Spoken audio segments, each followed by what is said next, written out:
So I can't really believe I'm saying this, but we're already halfway through 2020 and so much has happened. So given that, let's take a look at the numbers and specifically how they compare with 2019. Hi everybody, it's Marcus Collins of the MA Properties Online team with your market update for January through June 2020. So let's take a look at the numbers.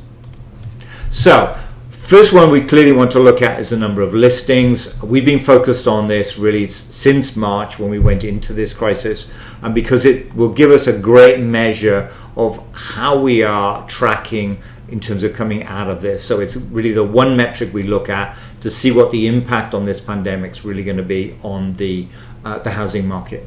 So 2020, first half of 2020, we were at 259 listings.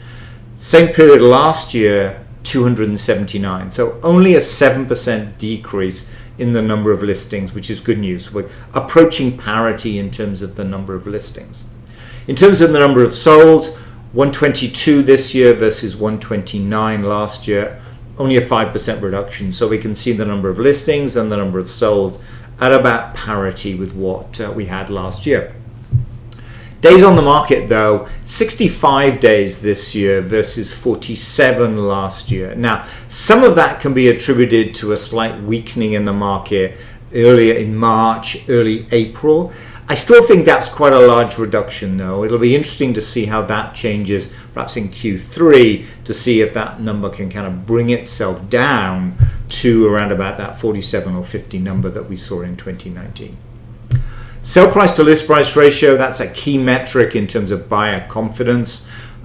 It was 99% first half of this year versus 100% first half of last year. So a slight weakening in that ratio. Not that big a reduction, of course, and so I'm not really too worried about that number. Although, it does give a sense of, if that continues now as we move forward into Q3, it will give us a sense of in terms of how the buyers are reacting to the market we currently find ourselves in.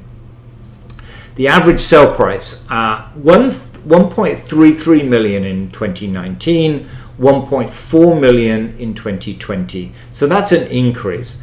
There's a lot more to that number though, and I'll talk about this a little bit more detail when we talk about the luxury market in a little bit. But much of that increase is really a consequence of a shift in distribution of the homes that have come on the market or have sold actually.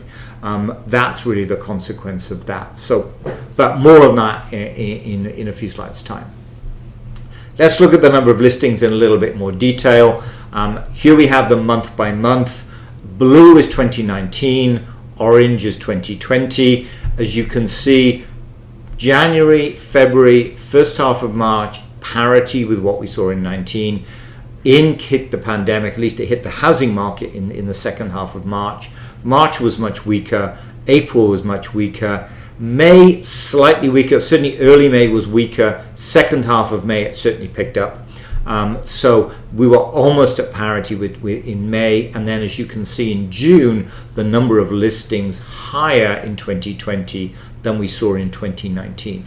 The net of this is we're about 20 listings behind where we were in 2019, and you can see that perhaps clear with this cumulative graph. Blue again is 2019. Orange is 2020. As you can see, we were at parity until about mid-March.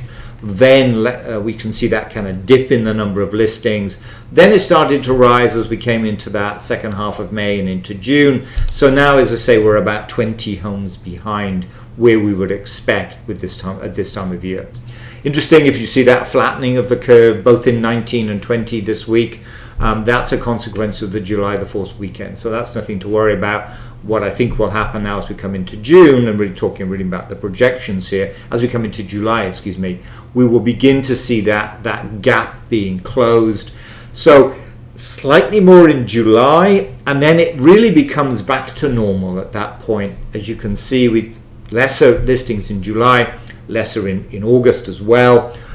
Bump, if you like, in listings in September and October, and then we drop down as we get into the winter. Seems a long way off, but actually only a few months, I guess, as the listings drop in November and December. So As we're moving forward now into July and moving through the rest of 2020, it's almost business as usual in terms of the number of listings, and then in bigger terms in the housing market in general in Lexington.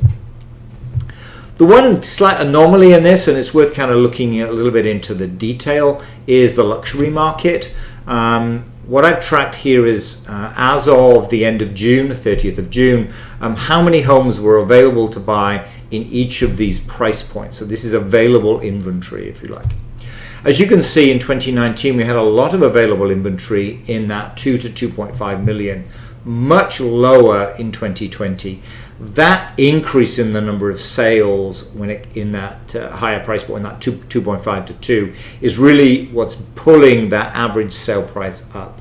So it's less about overall price appreciation, more about a shift in distribution as more expensive homes come on the market and actually sell as well.